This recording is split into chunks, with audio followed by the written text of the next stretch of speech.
అప్పట్లో వాళ్ళు తిన్న జొన్నన్నము, సజ్జన్నం మహిమేనేమో ఇదంతా. మా అమ్మమ్మకి 90 ఇయర్స్. ఇప్పటికి ఎవరిపైన ఆధారపడదు. తన పని తనే చేసుకుంటది. అలాగే ఇంకొక విషయం ఏంటి అంటే ఇప్పుడు కూడా పొలం వెళ్తదనమాట మా అమ్మమ్మ. ఇంట్లో ఖాళీగా ఉండదు. అలాగే కూతుర్ల దగ్గరకు వచ్చినప్పుడైనా రెస్ట్ తీసుకోమంటే అస్సలు వినదు. ఖాళీగా ఉండదు.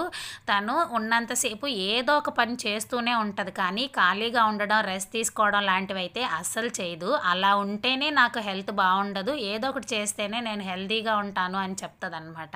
ఇప్పటికీ మా అమ్మమ్మ పొలం పనులకు వెళ్ళి కష్టపడుతూ ఉంటది. వాళ్ళ పిల్లలు ఎంత వద్దని చెప్పినా అస్సలు వినదు. తన ఒంట్లో శక్తి ఉన్నంత కాలం చేసుకుంటాను అని చెప్తది. సంక్రాంతికి కొత్త బియ్యంతో పొంగల్ చేయాలి అని చెప్పేసి వడ్లు దంచి వాటిని శుభ్రం చేస్తుంది. ఇప్పుడున్న జనరేషన్ కి చిన్న ఏజ్ లోనే బోల్డ్ అనే హెల్త్ ఇష్యూస్ వచ్చేస్తున్నాయి.